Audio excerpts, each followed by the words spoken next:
3 in the morning. The bathroom light hums, this low, irritating buzz. I'm standing at the sink, staring at a blackened tooth in the mirror. It's throbbing, infected, just quietly rotting from the inside out.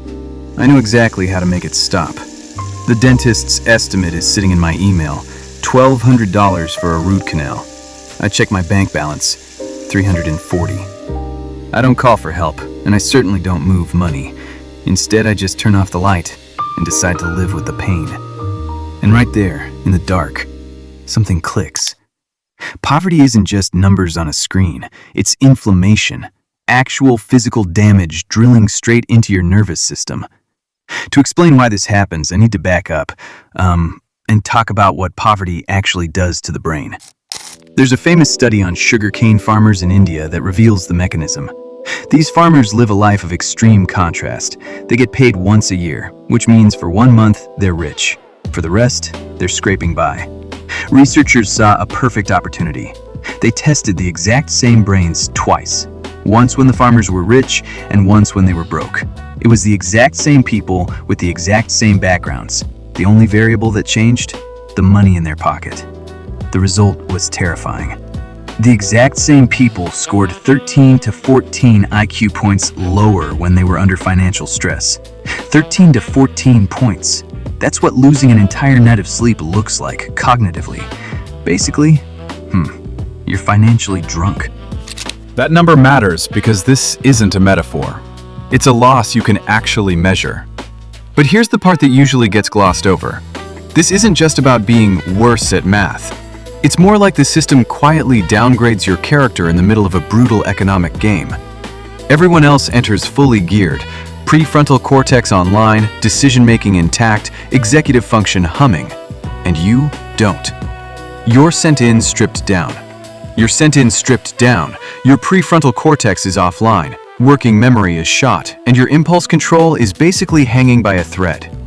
The game doesn't pause, and the rules sure as hell don't change for you. You're just expected to compete anyway, with damaged hardware. I didn't understand any of this at the time. Years later, I came across the work of Robert Sapolsky, a neurobiologist at Stanford who spent decades studying what chronic stress actually does to the brain.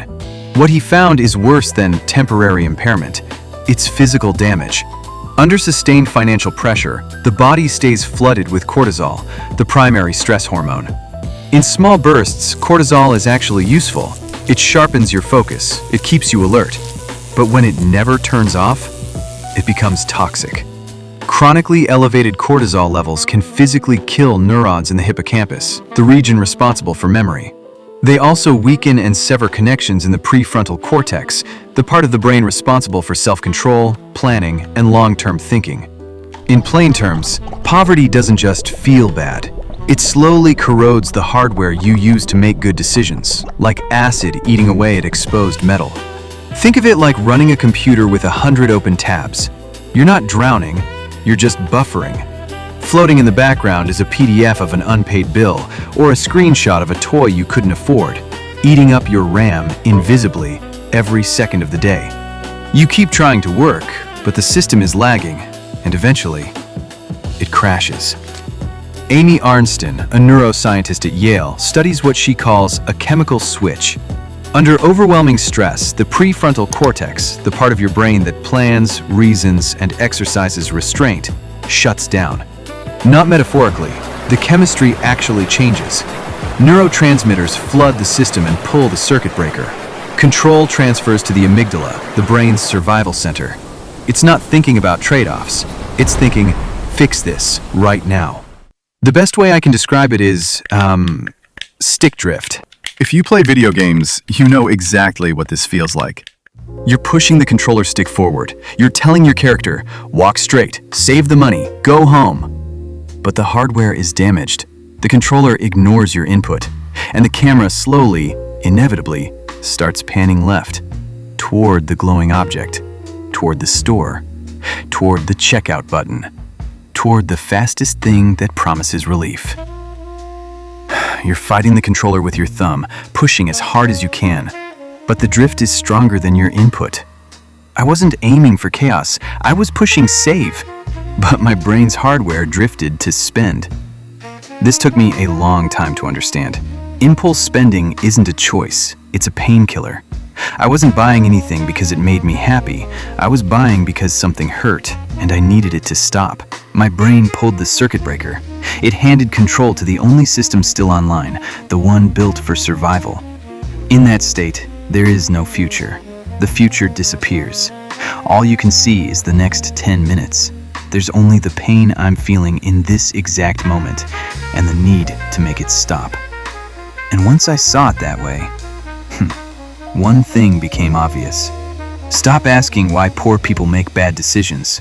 Start asking what the system did to their brains first. If the problem is biological, the solution can't be moral. It has to be physiological. That's where the first rule comes in. Willpower isn't a character trait. It's a biological resource. My prefrontal cortex works best in the morning, about 2 hours after I wake up. Cortisol regulation is strongest. Blood flow to executive function peaks. By evening, that resource is gone. Decision fatigue sets in. The margin for error shrinks. I didn't fix this by becoming more disciplined. I fixed it by making fewer decisions. The first rule I gave myself was blunt. After sunset, no money decisions. Anything over $50 had to wait until the morning, before 10. Not because morning decisions are magically smarter, but because, for me, evening decisions were almost always worse. I treated it like medical instruction, not financial advice. Same way you don't argue with a prescription. The next thing I did felt extreme, and that was the point. I stopped trusting myself under stress. When the system was overloaded, my prefrontal cortex was never going to save me. So I built something else to do it for me. Automatic transfers. Money that moved before I could touch it. Accounts I couldn't access without real friction. No debit card, no app, no instant withdrawal. It wasn't about willpower. It was about admitting something uncomfortable. If a sick brain can't control the hand, remove the hand. That wasn't self-punishment. It was damage control. The hardest part, though, was the moment right before I spent. That spike, the need to make the pain stop. I eventually realized I wasn't shopping. I was self-medicating. So I needed something that worked faster than a purchase. My hardware was overheating, and I needed to cool it down. Literally. I didn't need a budget hack. I needed a physiological emergency brake. I used something called the Mammalian Dive Reflex. It sounds ridiculous. To treat financial stress with a bowl of water. But hear me out. Cold water on these specific nerves signals your brain that you are underwater. Your body instantly deprioritizes panic to prioritize oxygen conservation. Almost immediately, your heart rate drops, your blood pressure lowers. The parasympathetic nervous system forces a hard reboot. When I came back up, the debt was still there. The problems hadn't vanished, but the panic was gone. The urge wasn't driving anymore. I just took 3 slow breaths. The point wasn't to solve the poverty in that moment. It was to stop the bleeding. Because you can't make smart decisions when your internal alarm is screaming. Because when I felt like I had to buy something to feel better, what I actually needed wasn't the product. I needed a sedative. 3 months later, I noticed something subtle. I wasn't calmer because my life had changed.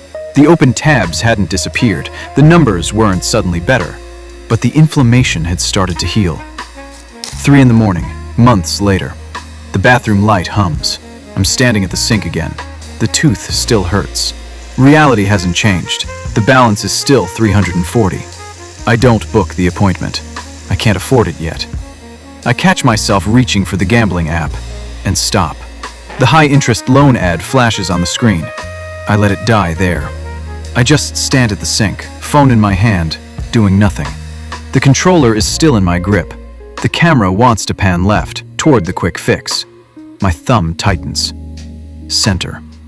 I didn't solve the level tonight, but for the first time in years, the controller didn't drift. I turn off the light. I save the game here.